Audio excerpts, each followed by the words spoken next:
Colour of complex coordinate compound में colour कैसे decide होगा, तो उस पर थोड़ा ध्यान देना, इंपोर्टेंट टॉपिक है ये।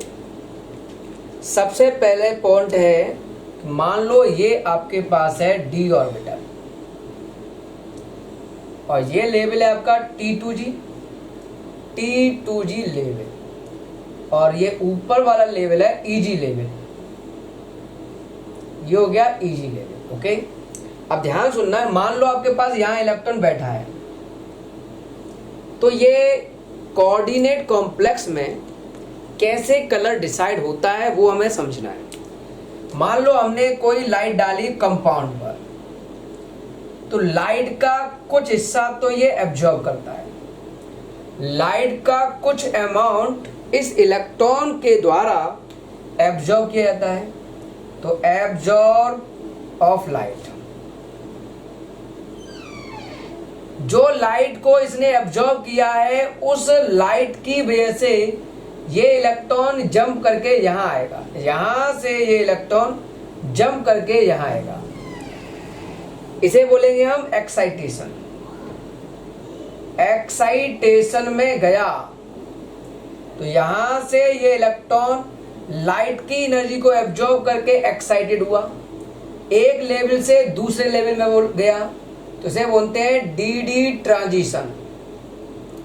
नीचे के डी लेवल से T2G लेवल से इलेक्ट्रॉन EG लेवल में गया, इसे बोलते हैं डी ट्रांजिशन, जो कॉज करता है कलर, जो प्रोड्यूस करता है कलर।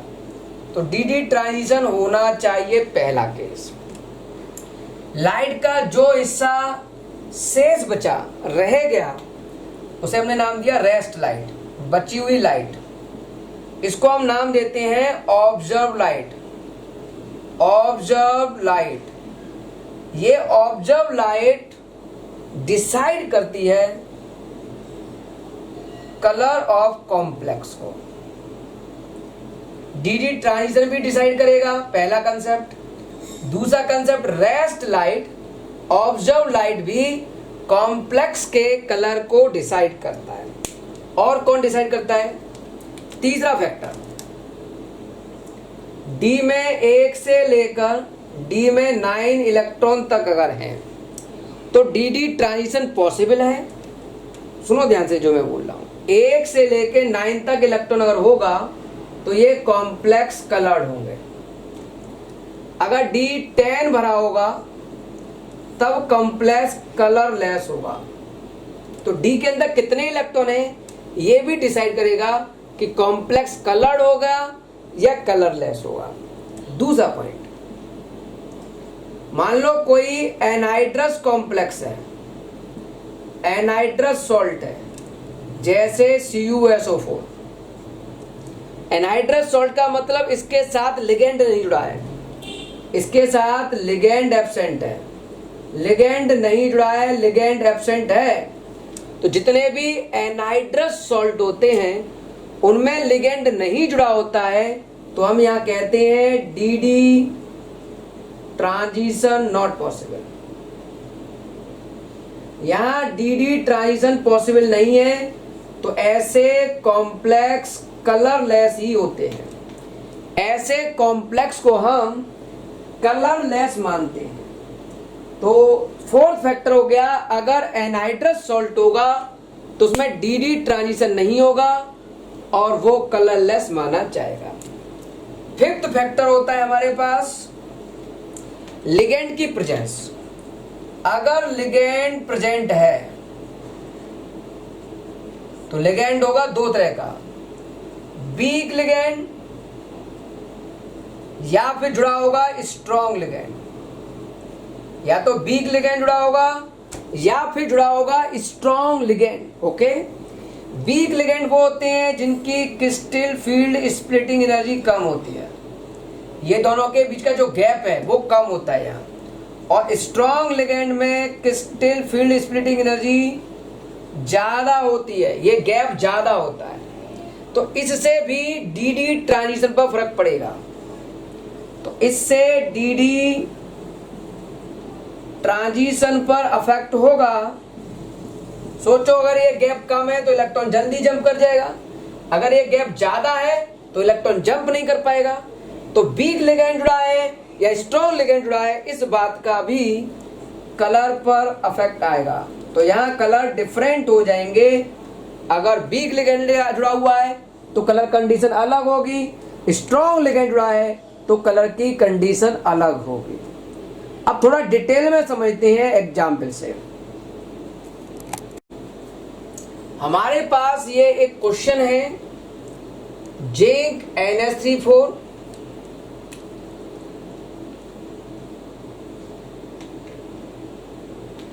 +2 फॉर्म में मान लेता हूं यहां CuNH3 +1, CdNH3 +2 और TiS2 +3।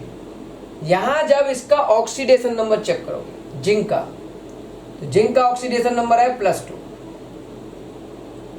कॉन्फ़िगरेशन करोगे जिंक का तो आर्गन 18 3D4S2 3D10 30 हो गया, +2 कंडीशन में ये चला जाएगा तो 3D10, डी में 10 इलेक्ट्रॉन, डी में 10 इलेक्ट्रॉन कंप्लीटली फिल्ड, कलरलेस। जब कंप्लीटली फिल्ड है तो डी ट्रांजिशन तो होगा ही नहीं। कॉपर का यहाँ ऑक्सीडेशन नंबर +1, कॉपर 29 +1 का कॉन्फ़िगरेशन करना है तो आर्गन 18 3D4S1 10 होता है, +1 मतलब ये गया, तो ये कंडीशन डाली मैंने, तो 3D10 आया, ये भी कलरलेस। कैडमियम का ऑक्सीडेशन नंबर +2, कैडमियम का जो कंडीशन है उसमें भी डी में 10 इलेक्ट्रॉन आ रहे हैं, चाहो तो कॉन्फ़िगरेशन करके देख सकते हो, ये भी कलरलेस। टाइटेनियम का ऑक्सीडेशन नंबर आ रहा है यहाँ +3, टाइटेनियम का एटॉमिक नंबर होता है 22, तो आर्गन 18 3D4S2 20 और ये 22 हो गया। 3 इलेक्ट्रॉन निकालने हैं, 2 यहां से गया, 1 यहां से, 2 यहां से गए, 1 यहां से, तो 3D बनाया। अनपेयर्ड इलेक्ट्रॉन है, यहां अनपेयर्ड इलेक्ट्रॉन है 1 और ये इलेक्ट्रॉन है तो ये डी ट्रांजिशन शो करेगा। ये हो गया आपका T2G लेवल और ये हो गया आपका EG level. Water week ligand है, वीक लिगेंड है तो इनके बीच का जो गैप है वो कम होगा, मतलब यहां जो इलेक्ट्रॉन है वो जैसे ही उसे एनर्जी मिलेगी वो जंप करके यहां आसानी से आ जाएगा, तो यहां ये आराम से डी ट्रांजिशन कर सकता है, इसलिए ये कलर्ड माना जाएगा। तो ये वाला कॉम्प्लेक्स हो गया इसमें कलर्ड। पहला क्वेश्चन इस तरह से समझा हमने। हमारे पास एक क्वेश्चन है, मान लो आपके पास ये है डी ऑर्बिटल का अरेंजमेंट, T2G और ये है EG लेवल। आपके पास एक इलेक्ट्रॉन यहां बैठा हुआ है, डी में 1 इलेक्ट्रॉन, ओके, और आपके पास 7 कलर है विबग्योर। अब क्वेश्चन में मुझसे कहा जा रहा है कि रेड लाइट इसने एब्जॉर्ब की, रेड लाइट एब्जॉर्ब की, रेड लाइट यहां से इसने एब्जॉर्ब की, तो फिर कॉम्प्लेक्स का कलर क्या होगा? तो हम कहेंगे कॉम्प्लेक्स का कलर इन बचे हुए 6 में से होगा। अब 6 में से कौन सा कलर कॉम्प्लेक्स का होगा, ये कैसे डिसाइड होगा? दोबारा सुनो, इन 7 कलर में से कॉम्प्लेक्स ने यहां रेड कलर को एब्जॉर्ब किया, रेड लाइट को एब्जॉर्ब किया, तो रिमेनिंग रेस्ट, ये रेस्ट जो लाइट कलर है वो डिसाइड करेंगे कॉम्प्लेक्स का कलर। लेकिन ये कैसे पता चलेगा कि वायलेट होगा कि ऑरेंज होगा कि ग्रीन होगा कि ब्लू होगा, ये कैसे डिसाइड होगा? तो इसके लिए मैं एक ट्रिक दे रहा हूं, वो ट्रिक आपको फॉलो करनी है। आप एक सर्किल बना लो, ये रूल है, इस रूल को आप अच्छी तरह से तैयार करेंगे। तो रूल क्या है, एक वर्टिकल लाइन खींचो पहले ऐसे, ओके, एक वर्टिकल लाइन हमने खींच दी और एक लाइन हमने खींच दी इस तरह से और एक लाइन मैंने खींच दी इस तरह से। आपको इस तरह से एक बॉक्स बनाना है, बॉक्स के अंदर कलर लिखने हैं, वी और आई कलर। वी और आई कलर मैंने यहां रखा, ओके। उसके बाद ब्लू कलर लिखा है यहां, उसके बाद आया ग्रीन कलर मैंने यहां रखा, उसके बाद येलो कलर आया वो यहां रख दिया, ऑरेंज कलर आया वो मैंने यहां रख दिया और रेड कलर मैंने यहां रख दिया। इस तरह से आपको एक बॉक्स याद करना है, ओके। ट्रिक है ये। अब करना क्या है, कौन सा कलर इसने एब्जॉर्ब किया, तुमने कहा रेड, रेड एब्जॉर्ब किया तो इस पर मार्किंग कर दो, रेड इसने एब्जॉर्ब किया, तो रेड कलर तो इसने एब्जॉर्ब किया। इसके जस्ट सामने चेक करो, क्या इसके जस्ट सामने है ग्रीन, इसके जस्ट सामने है ग्रीन, रेड के जस्ट सामने है ग्रीन। रेड कलर एब्जॉर्ब किया तो स्ट्रिक से आगे देखो क्या लिखा है, ग्रीन। इसका मतलब उस कॉम्प्लेक्स का कलर ग्रीन होगा। तो कॉम्प्लेक्स का जो कलर होगा वो ग्रीन माना जाएगा। ये ट्रिक है कॉम्प्लेक्स के कलर को डिसाइड करने की। हमारे पास एक क्वेश्चन दिया है, colour of light absorb by aqueous copper sulphate. Copper sulphate ने कौन सी लाइट एब्जॉर्ब की। तो सबसे पहले हम पूछेंगे कि ये कॉपर सल्फेट का हुआ आयंस T2G लेवल और ये हो गया EG लेवल। मान लो आपके पास एक इलेक्ट्रॉन है, मान लिया मैंने, तो इसने पूछा है कौन सी लाइट इसने एब्जॉर्ब की, एब्जॉर्ब कौन सी लाइट की, ये पूछा जा रहा है। तो हमने कहा भाई कुछ तो दिया नहीं है, तो मैं पूछूंगा कॉपर सल्फेट का कलर कैसा होता है। तो हमने कहा भाई जनरली हमको याद है कि इसका कलर ब्लू होता है, एक्वस लिखा है मतलब हाइड्रेट सॉल्ट है, हाइड्रेट सॉल्ट है, इसका कलर ब्लू होता है सर, हमको पता है सर कि कॉपर सल्फेट ब्लू कलर का है। मतलब ये ब्लू कलर का तो दिख रहा है, ब्लू कलर का तो हमको दिख रहा है, तो उसने कौन सी लाइट एब्जॉर्ब की होगी। अब ब्लू कलर के आगे है ऑरेंज, ये देखो, अगर ये ब्लू कलर का दिख रहा है तो कौन सी लाइट इसने एब्जॉर्ब की होगी, यहां से ऑरेंज कलर। ऑरेंज कलर को एब्जॉर्ब करेगा तो कौन सा दिखेगा कॉम्प्लेक्स में, ब्लू। तो ऐसे आप क्वेश्चन सीख सकते हो। हमारे पास एक क्वेश्चन लिखा है, इसमें ये 3 कॉम्प्लेक्स दिए हैं, उनके आगे एब्जॉर्ब कलर के नाम दिए। हमसे पूछा है कौन सा स्ट्रेंथ सबसे ज्यादा लिगेंड की किसकी ज्यादा होगी। Give the order of strength of ligand, किस लिगेंड की स्ट्रेंथ सबसे ज्यादा होगी। तो देखो एक तो हमारे पास स्पेक्ट्रोकेमिकल सीरीज है, वहां से मैं बता सकता हूं, लेकिन कलर दिए हैं तो कलर के बेस पर समझा रहा हूं, ध्यान से समझना। सबसे पहले वेवलेंथ का ऑर्डर निकालो कलर का। तो वेवलेंथ के कलर का ऑर्डर होता है विबग्योर, विबग्योर आगे आने पर वेवलेंथ बढ़ती है, ओके। तो मैंने यहां कलर मार्क कर लिए, ऑरेंज, रेड और ग्रीन। तो इन तीनों कलर में रेड, ऑरेंज और ग्रीन में सबसे ज्यादा वेवलेंथ किसकी है। तो हम कहेंगे रेड कलर की वेवलेंथ लैम्डा सबसे ज्यादा है। एनर्जी बराबर होता है Hc अपॉन लैम्डा। जब वेवलेंथ ज्यादा है तो एनर्जी कम होगी, वेवलेंथ ज्यादा है तो एनर्जी कम होगी। कौन सी energy, crystal field splitting energy इसकी कम है। और जिसका क्रिस्टल फील्ड स्प्लिटिंग एनर्जी कम होती है वो वीक लिगेंड होता है, वो होता है वीक लिगेंड, तो इसकी स्ट्रेंथ वीक है, ओके। सबसे पीछे आ रहा है ग्रीन कलर, ग्रीन कलर की वेवलेंथ सबसे कम है तो उसकी एनर्जी Hc अपॉन लैम्डा से जब लैम्डा कम है तो एनर्जी ज्यादा होगी। तो क्रिस्टल फील्ड स्प्लिटिंग एनर्जी ज्यादा, मतलब ये स्ट्रॉन्ग लिगेंड है। ऑरेंज उसके बीच में आ रहा है ये। तो सबसे स्ट्रॉन्ग लिगेंड कौन है? ग्रीन। ग्रीन मतलब ये कॉम्प्लेक्स Cn नेगेटिव। तो Cn नेगेटिव स्ट्रॉन्ग लिगेंड हुआ। और सबसे पीछे चला गया रेड। रेड मतलब Cl सबसे बेकार हो गया, Cl नेगेटिव, और बीच में आ जाएगा वाटर। तो ये हो गई स्ट्रेंथ की लिगेंड का ऑर्डर, स्ट्रेंथ लिगेंड का ऑर्डर।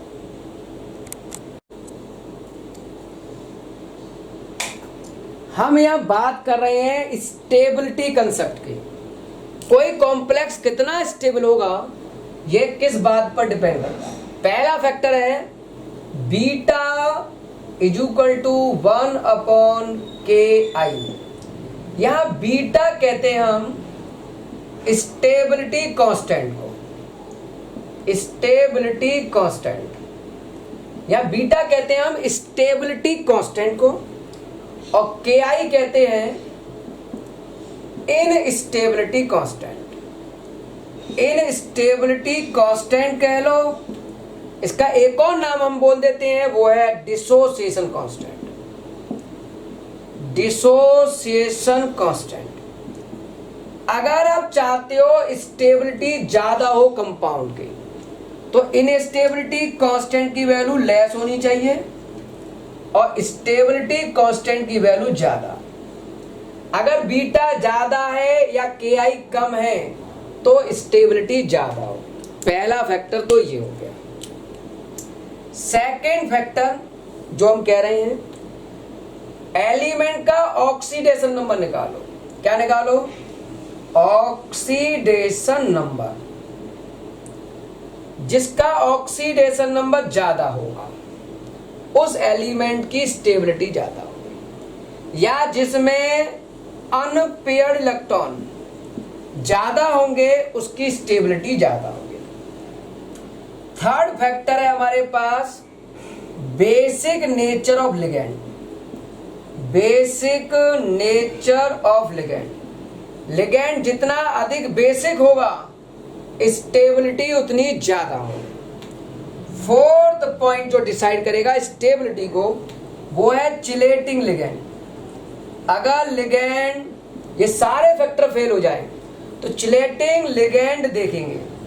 अगर कहीं चिलेटिंग लिगेंड प्रेजेंट है तो वो कॉम्प्लेक्स रिंग फॉर्मेशन की वजह से स्टेबल माना जाता है। चिलेटिंग लिगेंड के बारे में मैं पहले बता चुका हूं।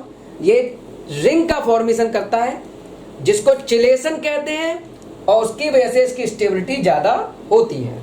अब कुछ कंसेप्ट को समझते हैं, क्या कहना चाहते हैं। इधर ध्यान दो, हमारे पास बीटा की वैल्यू गिवन है, स्टेबिलिटी कांस्टेंट की वैल्यू गिवन है, और KI डिसोसिएशन कांस्टेंट चाहिए। तो हमारे पास फॉर्मूला है beta is equal to 1/KI। Beta की वैल्यू 2.1 10⁻13 1/KI। तो यहां से KI निकाल सकते हैं 1/2.1 इंटू 10⁻13। इसका इसमें डिवाइड कर दोगे तो ये वैल्यू आ जाएगी, सॉल्व कर लेना, 4.7 10⁻⁻14। सॉल्व करके चेक करो, आपको आंसर मिल जाएगा। तो ये पहला क्वेश्चन हो गया। और क्वेश्चन देखते हैं हम एक और। मैंने एक और क्वेश्चन लिखा यहां स्टेबिलिटी को चेक करने के लिए। मान लो हमारे पास एक कॉम्प्लेक्स दिया है Fe(S2)6+3। दूसरा कॉम्प्लेक्स है Fe(NH3)6+3। ओके। तीसरा कॉम्प्लेक्स है Fe(C2O4)3 और फोर्थ फैक्टर है FeCl6-3। इन चारों कॉम्प्लेक्स में उसने पूछा है सबसे ज्यादा स्टेबल कौन है, सबसे अधिक स्टेबल कॉम्प्लेक्स कौन है। तो जब हम इसका ऑक्सीडेशन नंबर निकालने बैठे तो हमने पूछा क्या बीटा की वैल्यू दी है, नहीं। क्या के आई की वैल्यू दी है, नहीं। तो 2 फैक्टर तो गए। तीसरा फैक्टर था ऑक्सीडेशन नंबर। हमने यहां इसका ऑक्सीडेशन नंबर निकाला, +3 आया। यहां निकाल के देखा तो भी +3 आया।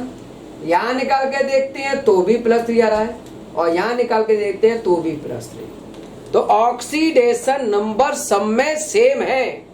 ऑक्सीडेशन नंबर सब में सेम है। अब क्या करें, अब तो कोई कंसेप्ट बचा ही नहीं। अब हम चेक करेंगे कोई चिलेटिंग लिगेंड तो नहीं है। तो एक कंसेप्ट बताया था चिलेटिंग लिगेंड का। चिलेटिंग लिगेंड जब आएगा तो वो स्टेबिलिटी को बढ़ा देगा, और इनमें ये ऑक्जिलेट आयन, ये वाला C2O4 -2 आयंस ऑक्जिलेट आयन है, ये चिलेटिंग लिगेंड कहलाता है। इसलिए सबसे ज्यादा स्टेबल होगा ये कॉम्प्लेक्स। हमारे पास एक कंसेप्ट है बीटा K1 × K2 × K3, और जो K1 है वो ग्रेटर होता है K2 से, और वो ग्रेटर होता है K3 से। अगर आप डायरेक्ट लर्न कर लो तो ज्यादा सही है। मैं इसके कंसेप्ट को समझाता हूं डिटेल में। क्या कंसेप्ट है, मान लो हमारे पास एक मेटल एक लिगेंड के साथ कॉम्प्लेक्स बनाता है Ml। ये बन गया कॉम्प्लेक्स Ml। इसका रेट कांस्टेंट हमने माना, डिस्ट्रीब्यूशन कांस्टेंट हमने माना K1। कैसे निकालोगे, right upon left. Equilibrium constant कैसे निकालते हैं, राइट ऊपर लेफ्ट नीचे। तो ये कंडीशन हो गई Ml⁻1 अपॉन M, 1 मोल है तो 1 पावर, और L⁻1, इक्वेशन 1। अब हमने Ml जो बना है उसमें एक लिगेंड और जोड़ दिया, तो ये कंडीशन हो गई Ml2। इसका डिस्ट्रीब्यूशन कांस्टेंट मैंने बोल दिया K2। तो ये होगा right upon left, Ml2⁻1 upon Ml⁻1 और L⁻1, इक्वेशन नंबर 2। अब हमने फिर लिखाएंगे Ml2 + L, Ml2 + L, Ml2 + L combined होके बना Ml3। हमने यहां K3 कह दिया, तो राइट हैंड साइड में आया Ml3⁻1, लेफ्ट में आ गया Ml2⁻1, और ये हो गया L⁻1, इक्वेशन नंबर 3। ये तो स्टेप बाय निकाले हैं। अगर मैं ऐसे लिखूं कि M+4 लिगेंड आपस में जुड़े और बन गया Ml4, और इसका कंप्लीट माना मैंने बीटा, कांस्टेंट मान लिया बीटा, टोटल कॉम्प्लेक्स का टोटल बीटा माना, तो ये कंडीशन आएगी Ml4 अपॉन M⁻1 और L⁻4, इक्वेशन नंबर 4। अगर इस बीटा को 1, 2 और 3 से कंपेयरिंग करें तो बीटा की वैल्यू जो होगी वो K1 × K2 × K3 के बराबर होगी। मतलब इस वैल्यू को इस वैल्यू को इस वैल्यू को इंटू करोगे तो सब चीज कट-पिट के इतना आएगा। तो बीटा = कहलाएगा K1 × K2 × K3। पहले स्टेप में K1, ये दूसरे स्टेप का K2, ये तीसरे स्टेप का K2। ये आपको ध्यान रखना है, पहले स्टेप में जब लिगेंड जुड़ता है तो उसका K बड़ा होता है। तो K1 बड़ा होगा K2 से, और K2 बड़ा होगा K3 से।